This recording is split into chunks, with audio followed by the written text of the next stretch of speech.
Hi, I'm Ray Otter, and this is F-Stop Cam. And what we're going to talk about tonight is low light cameras, or what gives you good low light footage. And we're going to talk more about the video portion, because when you get into the still images, you can have long exposures and still have a pretty good grainless photo. But when you're doing video, you don't have the opportunity to do a long exposure at a lower ISO. So with video, it's a little bit more dynamic. And what gives you better low light is a few factors. And what the compensation for the lower light, your ISO, is within the camera's computer. It used to be the type of grain that will come out in the film would determine the ISO, and with the higher ISOs allowed you to shoot in darker light, but you would get a grainier effect by the way that they were placed on the paper. And electronically, you get the same effect with the processing power of your camera. This video that we're shooting right now is being done with a Nikon D600 with an 50 millimeter set to an f-stop of 1.8 right now, and the ISO is I believe it's 3200. The camera, the D600, is a more expensive camera. It's full frame, and the processing power to make sure that there's not a lot of noise is pretty good in those cameras. If you buy something cheaper, a beginner's camera or a beginning DSLR, the ISO, higher ISOs in dark situations like this would show a little bit more noise in it. We're sitting outside, and it's about 10, 11 o'clock at night, and all I have on is the some Christmas lights wrapped around the poles in my backyard, and you can see the lights pretty good. Actually, to the naked eye, it really doesn't look that well, but when you set the settings on the camera correctly, you're going to get good low light footage. And what gives you that good low light footage is a formula between the f-stop, your aperture setting, your shutter speed, and your ISO. A lot of cameras, once you start going above an ISO of maybe 2500, you start to get a bad grain. Most cameras that a consumer is going to go out and spend a couple $100 on, you really don't want to go above 1600. 800 is considered pretty much an industry top for ISO acceptance as far as degradation or graininess in the low light. So if you look at 800 to 1600, that's where you're going to be with most cameras. Anything above that, the processor has to work too much, and it causes artifacts in the video. The same goes for film. So you want to try to, the focus is try to keep your ISO lower. The ISO is the electronic amplification pretty much of the image that you're working. So this image right here is amplified to a certain point, and hopefully it's not showing too much noise. Now if I were to pump up the ISO more, then you would see a little bit more grain. The second factor that comes involved with that is the aperture, the f-stop. The lower the f-stop, or the lower the f-stop number, the wider the aperture is going to be in your lens. So if I have an aperture of 2.8, that's going to be wider than an aperture of 8. An aperture of 8, because the aperture is closed a little bit more, f8, it's going to allow less light to get into the camera.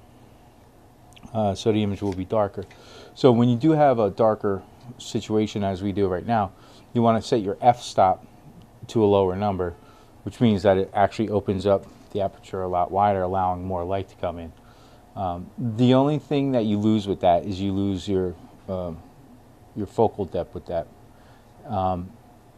The lower the number, the smaller the space. Like right now, probably from the back of this chair, it's just right in front of me is in focus. And the lower your f-stop, the wider your aperture is, the less space you have as far as focusing in. Where the higher the number, so if I have use an f8, it's going to allow less light in, but I get a larger space of focus. So I may be able to focus on a few feet instead of just a foot or two. So there's a give and take. Lower number for the f-stop, the wider aperture, means that I'm going to get more light, so we're going to get better footage in the frame. So I can lower my ISO now, meaning I'm going to get a better quality. So I'm less processor, more lens when I lower the aperture, which is also why when you go out to buy lenses, you'll see that low aperture lenses that have a minimum aperture of 2.8 are expensive. Well, more expensive than other lenses. If you go out and you buy a 55 to a 300 millimeter, yeah, you got a zoom, it's a 300 millimeter, but the minimum aperture might be 4 or 5.2 or something like that. And so when you do go out and buy, say, the same lens, or even just a what's called a prime lens, which means it's only one setting, 300 millimeter prime, but you get a lower aperture at 2.8, you might spend $4,000 or $5,000 for that lens because of the lower aperture setting. Then you can get into really expensive lenses that go down to 1.8. I believe it's 1.5, and there's a few rare ones out there that are at f1, which has a very, very small focal depth of focus, but it's they're great in low light because you can get a lot of light coming into the camera. And the third with video is the shutter speed.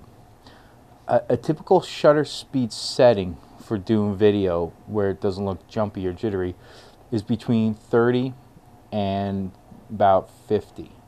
Anything above that, it starts to look jumpy. It doesn't look bad, but it just gives it a certain effect, a certain feel to it.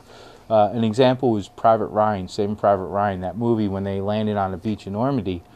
When they shot that, they used a very fast shutter speed.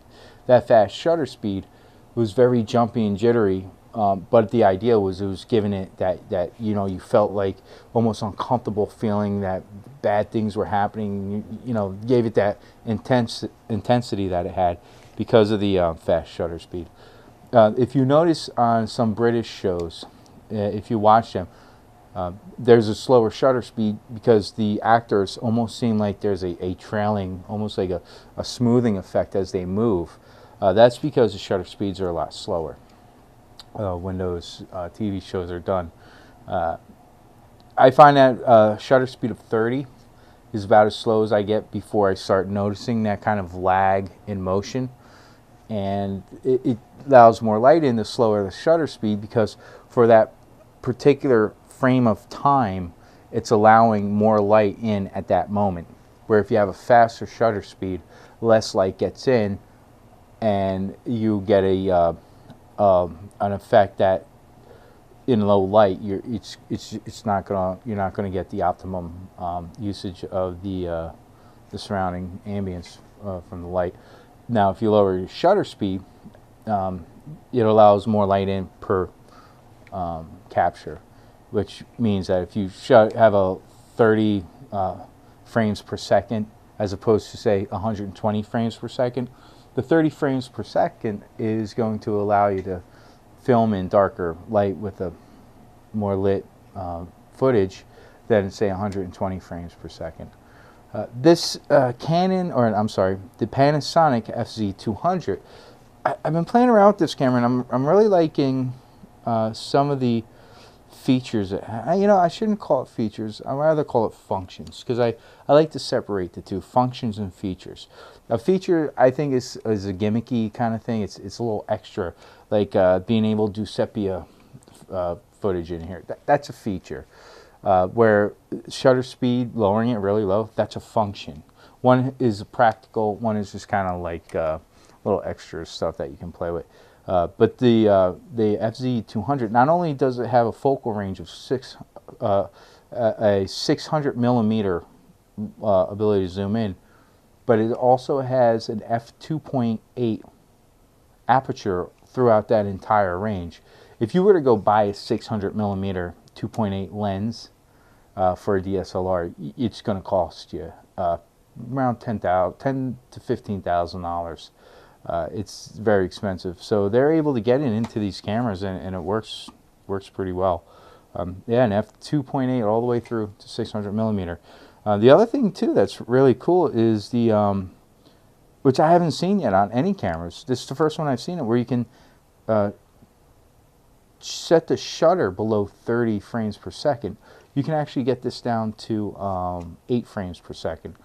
Now, yeah, it's going to be, you're going to definitely get a lot of motion blur, but it's really bright in, you know, to the naked eye, which would be a really dim shooting area. It gives it that bright, it brightens up the scene, which I would expect journalistic type of footage would be great for that, because you're not looking for something artsy, you're not looking for that crisp, clean, perfect video.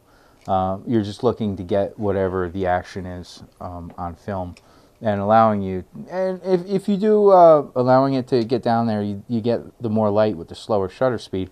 But if you do 15 frames per second, 20, 25 frames per second, it's still slower than any camera I've seen, and it definitely lets in a lot more light.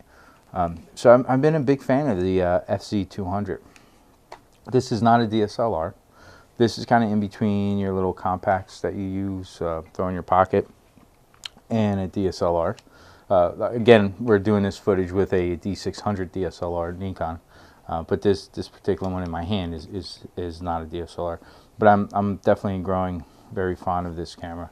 It's got a lot of cool functions to it. So again, to recap, when you're talking about shooting in low light, you want an ISO setting that you can set as high as you can without getting any kind of weird things going on as far as computer generated dirtiness in the footage.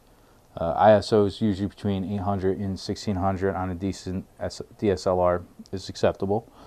You want to get an f-stop that you can go pretty low with. Mostly when you see fast lens, what's called a fast lens, it means the f-stop's pretty low. The aperture is usually about 2.8 as a minimum. They are a little bit more expensive, but they're definitely worth it. Plus, it gives you a better effect as far as depth of field. And then third is your shutter speed. You want to be able to, when you're doing your video, have a camera that you can manually change the shutter speed. Some cameras out there, when you have them, they call it manual mode, which allows you to do a lot of the settings. And in a lot of camera manufacturers, I guess in their development, they don't do a full manual in video.